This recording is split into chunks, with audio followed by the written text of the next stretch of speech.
Assalamualaikum warahmatullahi wabarakatuh. Selamat datang kepada channel TPMDS. Jangan lupa baru yang menemukan channel ini tekan tombol like, subscribe, and share untuk mendapatkan informasi-informasi terbaru tentang P3K Guru.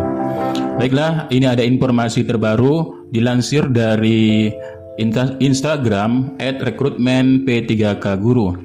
Ada surat keluar dari Menpan RB, yaitu dari Menteri Pendayagunaan Aparatur Negara, Reformasi dan Birokrasi Republik Indonesia Menpan RB. Nah, di sini adalah jenis surat biasa ya.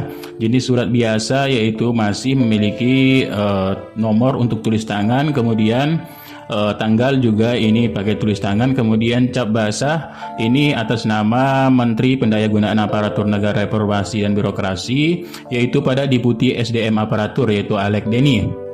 Nah, di sini sifatnya yaitu adalah segera ya. Sifatnya ini bersifat segera, berarti ini untuk pejabat pembina kepegawaian pusat di tempat. Berarti ini tembusannya adalah untuk ke pejabat pembina kepegawaian pusat untuk di BKN. Kalau kita lihat dari nomor ini, kalau kita cari di nomor online ya untuk surat online. Nah, kalau kita cari untuk surat online di sini otomatis ini tidak ada ya. Tidak ada karena apa? Ini adalah sifatnya tidak secara elektronik. Nah ya, karena di ini masih pakai menggunakan manual tulis tangan. Nah, kalau surat elektronik dia memiliki yaitu barcode ya untuk bisa di-scan seperti BKN ini.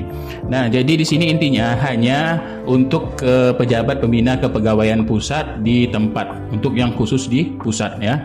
Nah, halnya di sini adalah pembukaan aplikasi e-formasi untuk pengusulan kebutuhan ASN tahun 2022.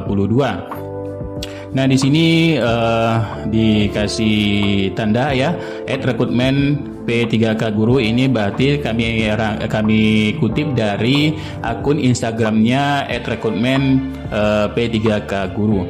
Nah, apa isinya? Di sini menindaklanjuti peraturan Menpan RB nomor sekian ya.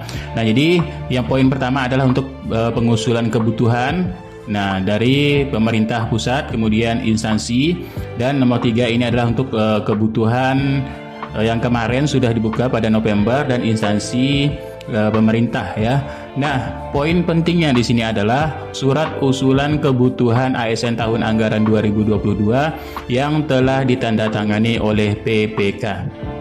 Nah, berarti di sini untuk pengajuan usulan kebutuhan tahun 2022 melalui aplikasi e-formasi. Berarti di sini menegaskan kembali yaitu surat usulan kebutuhan ASN tahun anggaran 2022 yang telah ditandatangani oleh PPK atau pejabat pembina pegawaian.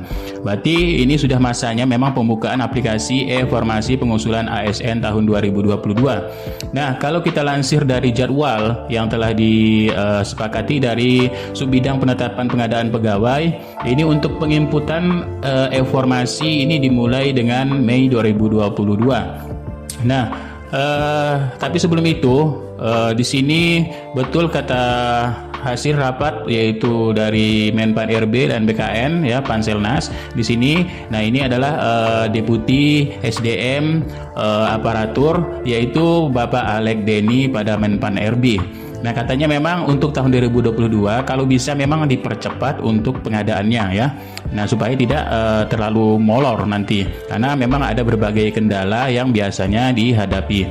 Nah, selain itu, mari kita lansir untuk bagaimana cara e-formasi ya.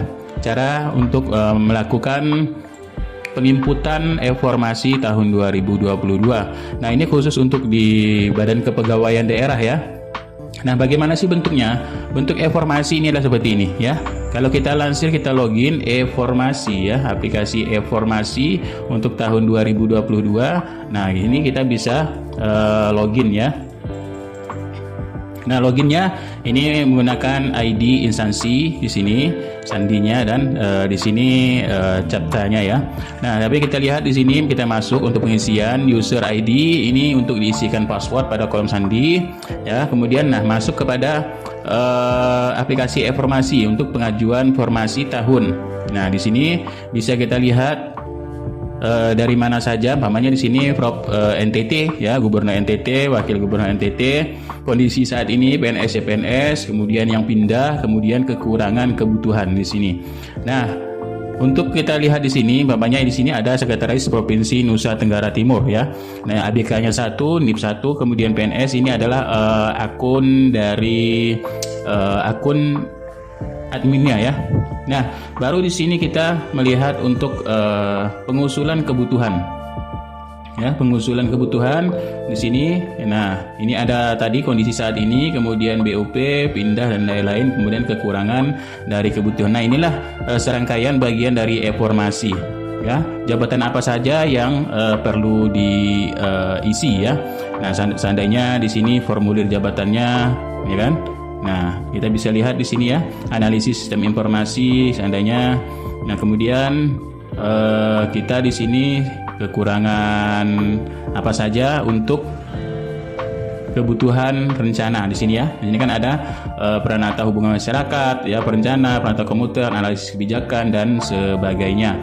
Nah, disinilah aplikasi informasi tergantung berapa sih kebutuhan untuk usulan formasi. Kita bisa lihat di sini ya, usulan ASN tahun 2022 formasinya di sini ya. Ahli muda, pengendali ya dan sebagainya, di sini sudah ada rincian P3K-nya. Nah, inilah untuk kebutuhan formasi tahun 2022. Nah, itu saja informasinya. Mudah-mudahan ini sedikit bermanfaat. Jadi, untuk bulan-bulan ini juga sudah untuk pembukaan aplikasi e-formasi pengusulan ASN tahun 2022. Nah, kalau surat ini kalau mau dicari di online ini tidak tersedia karena ini sifatnya hanya segera untuk menindaklanjuti pejabat pembina kepegawaian pusat ya. Ini hanya sampai di pusat saja di sini untuk pengadaan pegawai pemerintah dengan perjanjian kerja baik itu guru ataupun non guru di sini ya. Nah, oke, mudah-mudahan nanti kita mendapatkan banyak formasi dan bisa menyelesaikan